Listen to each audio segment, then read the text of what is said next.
Tonight, it's safe to say our attention has turned to Washington and what's happening with the impeachment investigation of the president, and specifically the role of Michigan's congressional delegation and what it's playing there.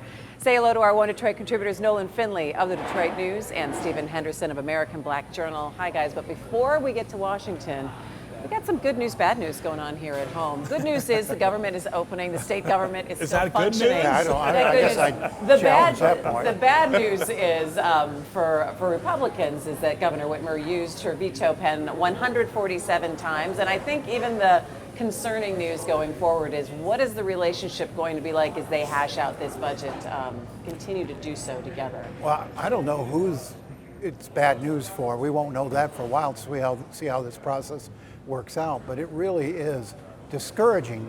The governor walked away from the negotiations 3 weeks ago, retreated to her office, started hurling insults at Republicans who continued, to their credit, to work with Democrats to get input on this budget.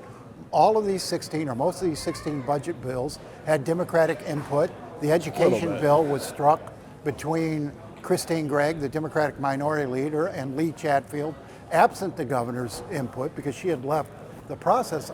And now she's turning to this obscure constitutional gimmick to bypass the legislature.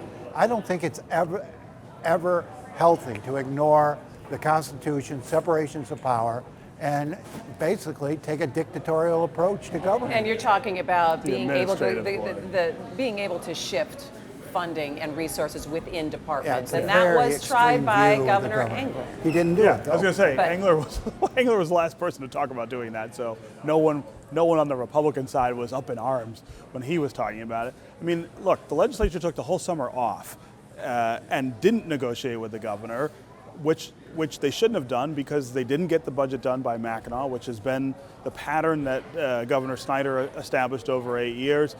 If they had stayed all summer, how much more progress could have been made? Blaming Governor Whitmer for what she did in the last 3 weeks is kind of like... She did nothing in the last 3 weeks. How would it have been any different? They got the budget done by deadline without her input. But they got a budget done that she was not going to sign. Because she wasn't part of the process. But the process could have unfolded over 3 months where they were golfing. How would it have been any different? And that's not her fault. And how would it have been any different? She left the table. They left before the deadline. No, hold on. They left the table. The legislative leaders were still available to negotiate. The governor botched this from the beginning. They put their chambers into recess for the entire summer. But they were still there.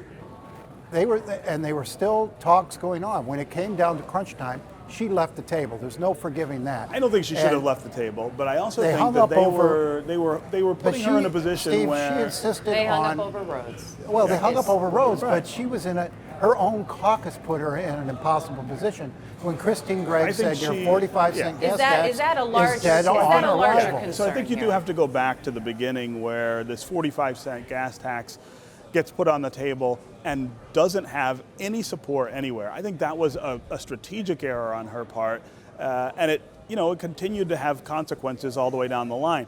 There is no favor here, though, for Republicans who have taken a my way or the highway approach to almost all of these things that she's vetoing in the budget. I mean, these were things that they could have worked out with her over the summer. Instead, they just passed what they wanted to pass and ignored her priorities, which, she's the governor. I mean, she's part of the process. But if you got and priorities... people did vote for her agenda, too. Yes, well, they did. They voted for her, but there's no support for that gas tax.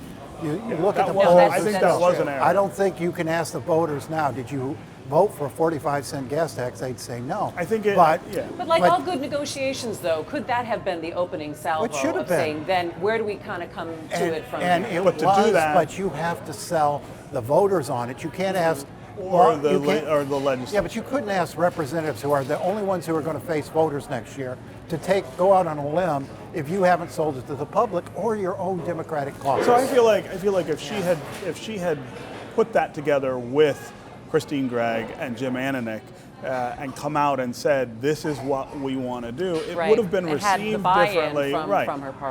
That was an error, and that set the pattern for everything that happened over the summer. But again, Republicans left and didn't negotiate over the summer, which is the critical time, typically, if you don't get it done by Mackinac, to come to a Let me deal. ask you though, Wouldn't it change the dynamic the one big bit? picture though, and that's what you talk about, the dynamics and what the big picture of what we're going to be looking at for the next 3 years is what? It Well, may be she's this. lost. Yeah. She's lost two now showdowns on critical issues.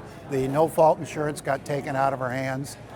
Now she's in a budget fight with the legislature using these extraordinary extreme powers to bypass the legislature. And I think the constitutional process, I think if it goes to court again, she loses on this one. Her skills at managing a divided government very much in question. Yeah. What do you think? Last word on this before we shift. I don't think I put it in her lap. I think you've got a Republican legislature that's not used to the idea that they have to share power. They've had complete power for 8 years. Now they have a Democrat in the governor's office. You've got to negotiate. You've got to come to a compromise. They are unwilling to do it. You can't negotiate when there's nobody at the table. I love Well, when they I were say gone all summer. Last word, and no one ever listens. No one ever wants to put in the last word. All right, speaking of a place that we can all agree on, let's head to Washington. It's been unbelievable to watch, I think, what's happening in the last week or so. I don't want to debate whether the impeachment investigation should be going forward or not. I do want to look at the part that Michigan's congressional delegation is playing in on this, and possible how vulnerable some members of Congress might be coming up in 2020 because of throwing their support back. And I am specifically looking at Alyssa Slotkin. She's one of, I think, she's one of 4 people who are now being targeted. GOP, they're running ads against her, in kind of looking, I guess, what this is going to mean for our local delegation. Yeah, I mean, Stephen, let me start with you. She had a tough race coming up anyway because of the district that she's in, which was gerrymandered to favor Republicans unfairly. Same with Haley Stevens in the 11th. These are mythical districts. They don't represent anything other than ideological id, and so she may pay a price next year for any number of things. I don't think she'll pay a price for this. If you look at what the early polling says on impeachment, majority of people think there should be an inquiry into this. That doesn't mean they think that the president should be impeached, but they think that there's enough here to say, let's look into this and figure out what happened. And that's all Democrats have said they want to do at this point. I mean, you've got some Democrats who've made it clear that they would impeach the president, but that's not the majority. The folks like Slotkin and Stevens, these other sort of purple district Democrats around the country, what they're saying is this rises to the level of an inquiry without question. And I don't think anybody really is on the fence about that. What's the ripple effect on this, Nolan? Well, first, the polling is not as clear. It's 47-47 Right, it's according to split. Quinnipiac. So the country is divided another and poll that showed a largely majority. around the Republican-Democratic lines. I think the impact on these swing districts depends largely on how this is conducted, going out over the next few months. If it becomes evidence that it's a political witch hunt, if you will, it's a political process, I think you lose public support, particularly in those swing districts. I mean, voters are going to want to see whether the evidence is there. And right now, they're starting out with an unidentified whistleblower using secondhand information. That's going to have to firm up. If this looks like a frivolous political process, and I don't think Rashida Tlaib helps with her impeach the MF T-shirts, I think that's for her voters own are campaign. I think voters are going to want to see that this is a serious, legitimate process, Well, and But not I don't know how political you're going to convince exercise. people So of now that, you've though. got- I think you're going to be hanging at that gotta 48, make a case. 50%. So You first gotta of make all, a case. first of all, Republicans are the last people to ever talk about impeachment and politics. I mean, they put the entire country through the most ridiculous impeachment process 20 years ago. And they paid that a was price. Not, hold on, that was not what price? They won the election in 2000. They put the entire country through an impeachment process that was not about a state matter in any way. It was about a personal character flaw that voters knew about the president and reelected him anyway. And we had months and months and months of testimony and all this other crap and them asking for him to resign over this matter. So they have no credibility on this point. The Democrats, on the other hand, are dealing with something that is a very serious state matter.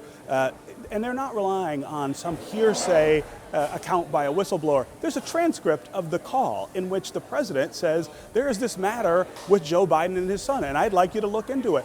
That alone is a violation of it's a violation of his oath of office, and it's a violation of campaign finance laws. So that's worth looking into right well, there. we can't They're going to litigate have it to here. prove whether, in terms of its impact on swing districts, they're going to have to prove it rises to a level of crime, not poor judgment. And I think that's where we are now. This is not a criminal proceeding. It's a political proceeding.